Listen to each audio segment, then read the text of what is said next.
How are you? I'm doing well, thank you.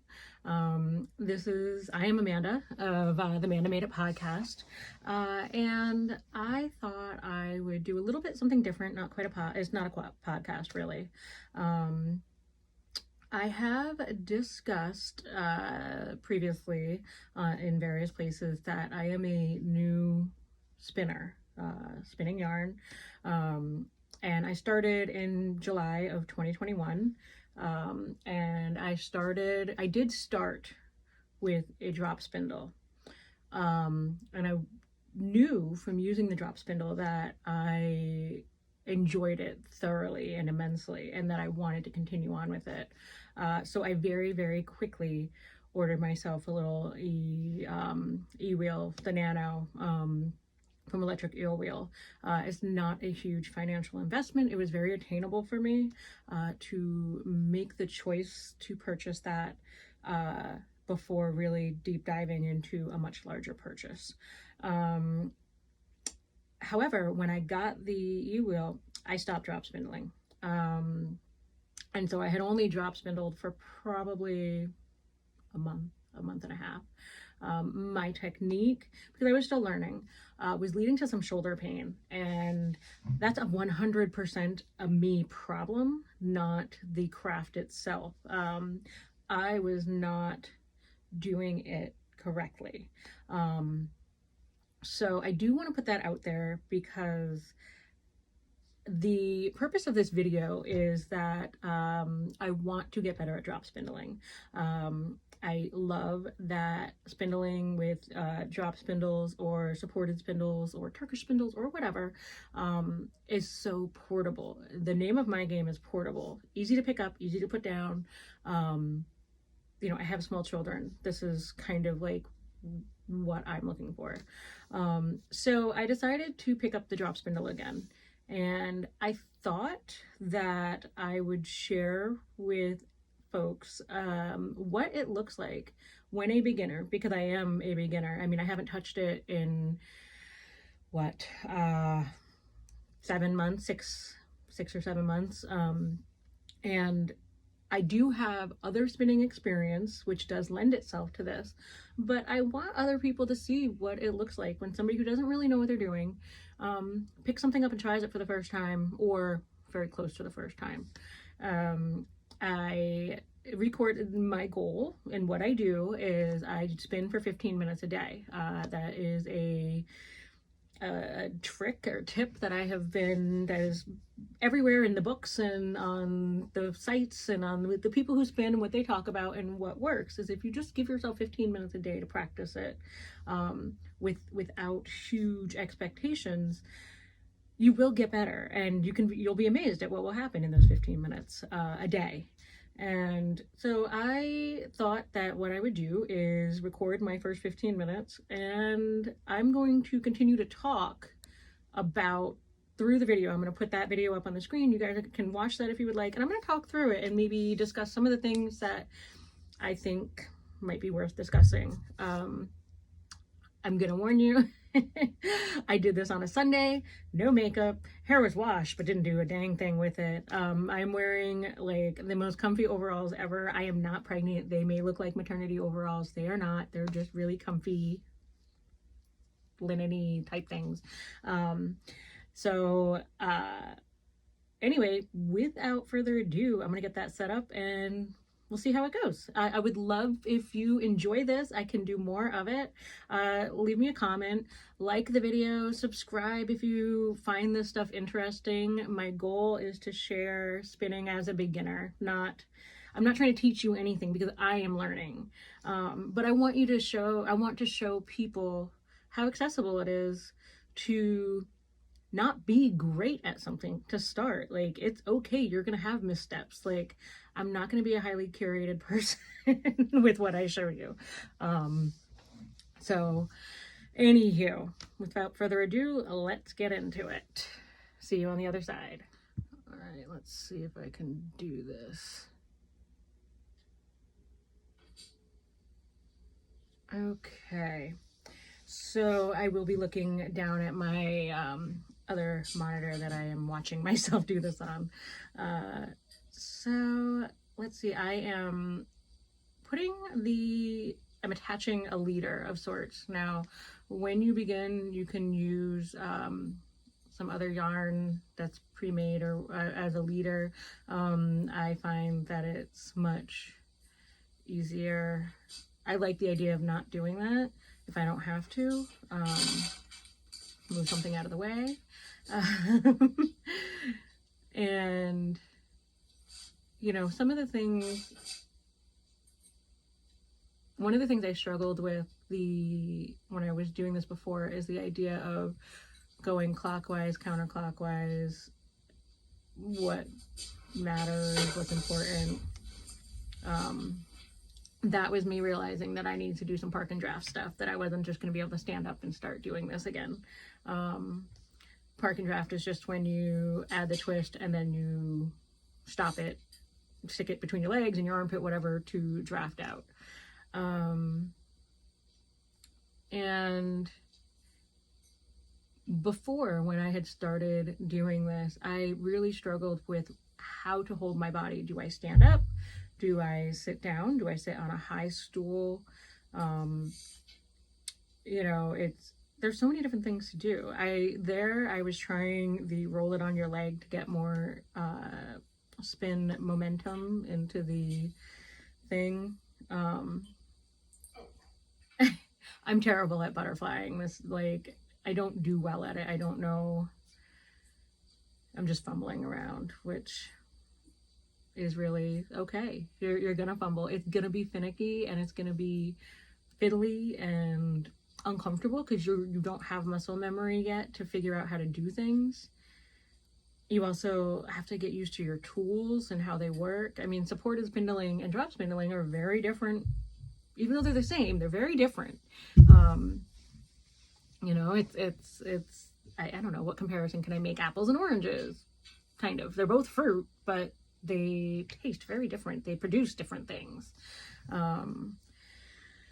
But I suppose I should mention I am using, I think it's Wool of the Andes, or it's unspun roving from Knit Picks. When I got into this, I think they had a sale, and I just ordered a shit ton of roving, and it wasn't expensive, so it wasn't something that I felt like I was going to ever have that precious feeling about. You know, so if I screwed it up or if it seemed to be a waste, it is not a waste. Sheep wool and fleeces are a sustainable, renewable resource. And because we do have the luxury of spinning for a hobby and fun, or I have that luxury. Not everybody does. Because of that, like, it is much more freeing to play. So anyway, this is me. Like, I still have this like my whirl on this, like not most, but it is common for top whorl spindles to have a notch on them, and this does not. This is a Louette, some sort of student one. I think it's fairly heavy. I don't know how heavy it is. It was given to me very kindly so by my local yarn shop, Driftwood Yarns. They had a customer that had a that drop spindle, and the preeminent Respect the Spindle by Abby Frankmont. She is Abby's Yarns on Instagram. Anyway, she's she's who you listen to when it comes to spindling. And so when I went in there asking them about spinning yarn, one of the owners came over and said, I happen to have this. You know, the other owner went back and grabbed me a handful of fluff that she had, and they were like, go give it a shot, which was, I don't even know how to explain how heartwarming that was for me. Like, I had a 7-month-old, I was deep in the throes of, dealing with some postpartum, and like that was just a wonderful thing that they did for me. It opened up a whole new world, and I will be eternally grateful for that. So, I'm kind of getting the rhythm, it looks like I'm figuring out, standing up, sitting down, how to butterfly, pull things, get things on there. I think my family is coming up from downstairs in the basement. There is going to be some chatter, I think, eventually. Which I might have to mute because I think my daughter said something kind of gross. But she, and kids get so into this. They really do. They really, really get into the idea of spinning because it looks intriguing to them, I mean, it's intriguing to me, and I'm an adult, and I know other people are intrigued by it. And they can do it, for like a minute and a half, maybe, if their attention span lasts that long. In years past before COVID, I probably would bring this to my daughter's classroom and, share how it's done and the fun of it. And, hopefully someday soon I'll be able to do that, to introduce other children to it, whenever things do what they do eventually. But, yeah. So, it's spinning and figuring out new muscle memory coordination can be very difficult. It's a completely new way of thinking and mode of moving your body, and there's so many little things to it. Like when I was doing this before in the summer, I was determined to get as much yarn as possible, or as much, going before I would wind on to my cup, which is where the bottom part of the thing where you roll the yarn on. So that meant that I would be doing this and jacking my arm up and everything like that. And that hurts my shoulders. Eventually repetitive movements do cause injury. It doesn't matter if you're young, older, whatever. If you do something repetitively without any sort of counterbalance to that, you will eventually get injured. So relearning how to do this in a way that doesn't jack up my shoulders is very important to me.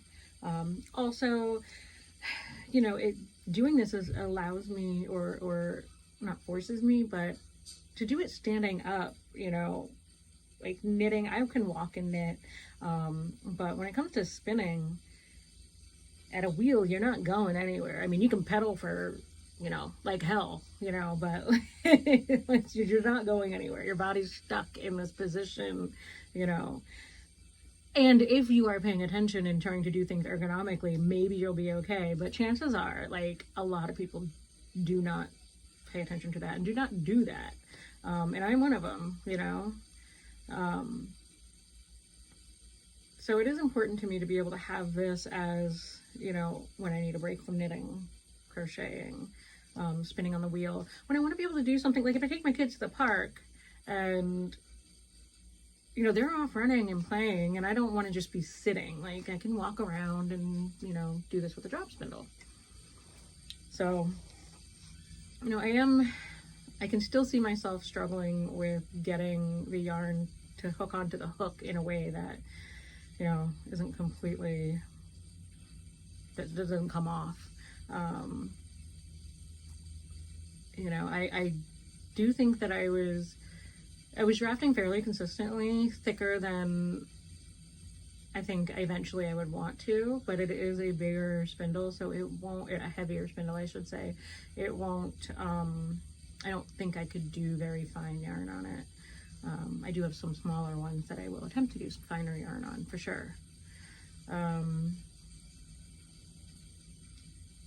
But yeah, it is something so very, very satisfying about being able to really create something with basically a stick. I mean, you know, like spinning wheels have only been around for about 400 years, maybe 500. But people have been spinning for 10,000 years and probably even before then. But that's the, you know, like the amount of evidence that we have only goes back so far. You know, so if you, for myself, I feel a real connection with spinning, and I don't know why, but it awakens something in me that I feel connected to a past, a history, and it's very gratifying to me to feel that. I don't know why I feel it, but I do. And it is incredibly gratifying to really know that, you know, I could quite honestly go out, find a apple or a potato and a stick and make some yarn. You know, of course, it's nice to have the really pretty, fun, shiny spindles and all that stuff, but when reality comes down to it, you know, I can grow my own food, and I could conceivably spin enough to make clothes, although I don't weave, so I'll even be wearing a lot of knitted things. I don't know how knit underwear would be, though. Fuzzy. Oh man, I don't even want to know. I know it's got to be somewhere out there on Ravelry, and I don't need to know. But What? Yeah, so She's asking me why I'm a swamp rock. oh, and there we go. See, I got my attention. I got distracted by my kids and my husband. My daughter has taken to watching a show. No, I don't remember what show it is, but they talk about somebody being a swamp rock. That's like an insult or something. So her newest thing is going around telling everybody they're a swamp rock. You know, 5-year-olds. What are you gonna do? My husband has no idea that I'm filming myself doing this either, so he wouldn't be like talking to me if he knew that.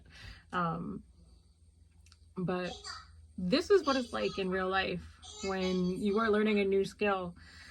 You kind of try to get it in when you can, and sometimes that's after bed or before they wake up in the morning. Sometimes you're in the middle of your Sunday with your family and you're doing it, and that's okay. Like, it's good to show people how to learn and to stick with something. It's okay to show them that you're not great at it at first, you know, and that you know, like I said, that stick with itness. I don't know, grit, determination. Those feel harder than what I'm trying to express. But I think I just kicked that. Sorry, that shook. But yeah, that was that. I do hope that you found this interesting, that my kind of rambling on during this was interesting in some way for you. If you're a new spinner, let me know how it's going. You know, I am on Instagram now. I will chat about that in my next podcast next week. I have made the return to social media, trying to find communities, because life gets lonely sometimes, especially when you have a hobby that nobody you know is really interested in. But anyway, if you have any questions, put them in the comments below. You can find me on Ravelry as MandaMadeIt. You can find me on Instagram as MandaMadeIt FA. FA is for Fiber Arts. And I would love to hear what you're doing. Give this video a like, subscribe if you would like. It would help me wonderfully if you could subscribe. And, you know, I have lots of ideas for other things to talk about and show you, especially coming from the beginning standpoint. So if you're interested in any of that, subscribe, notification bell, all that jazz. Follow me on Instagram, and I'll talk to y'all soon. Ta-ta for now.